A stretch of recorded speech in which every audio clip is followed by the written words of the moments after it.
चाहते हैं कि आरसीएम म्यूजिक के वीडियो सबसे पहले आप तक पहुंचे, तो लाल बटन को दबा के चैनल को सब्सक्राइब जरूर करें और साथ में बेल आइकन को दबाना ना भूलें। बोला बोला शीतला भवानी की कहीं नजरी लगाई झरिया फूट जाए। जय मां।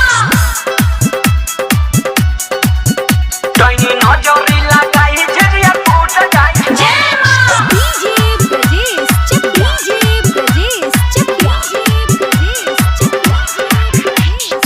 Shiv Manmohan recording studio Delhi. कहीं नजरी लगाई झरिया फूट जाए। जवन जोरता में दिया सखी भूत जाई हो, जवन जोरता में दिया सखी भूत जाई हो। डैनी नजरी लगाई झिझिया फूट जाई हो, डैनी नजरी लगाई झिझिया फूट जाई हो।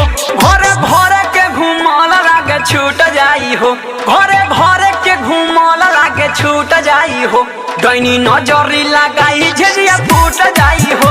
नैनी नजर लगाई झिझिया टूट जाई हो। डीजे ब्रजेश चकिया, डीजे ब्रजेश चकिया। शेरा वाली मां, जोता वाली मां, मेरा वाली मां, लाडा वाली मां। कहीं नजरी लगाई झरिया फूट जाई, झरिया फूट जाई।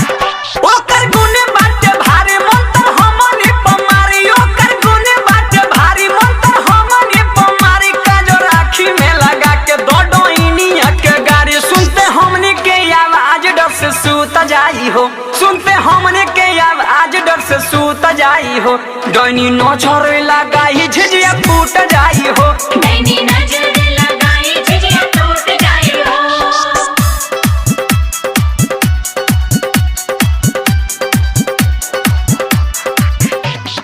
डीजे ब्रजेश चकिया, डीजे ब्रजेश कहीं नजरी लगाई झिझिया फूट जाई, कहीं नजरी लगाई झिझिया फूट जाई। गोइल दसही चोहर लेला लाठी ला मोहर, गोइल दसही चोहर लेला लाठी ला मोहर। माई रही है सहाय सखी लागी नहीं डर। राइटर संजय शशिलाल जुट जाई हो, राइटर संजय शशिलाल सभे जुट जाई हो। डैनी नजरी लगाई झिझिया फूट जाई हो। नैनी नजर लगाई झिझिया टूट जाई हो। भोरे भोरे के घूमल लागे छूट जाई हो, भोरे भोरे के घूमल लागे छूट जाई हो। डैनी नजरी लगाई झिझिया फूट जाई हो। नैनी नजर लगाई झिझिया टूट जाई हो। डाउनलोड कीजिए RCM music official app play store से। RCM म्यूजिक के सारे ऑडियो वीडियो डाउनलोड करने के लिए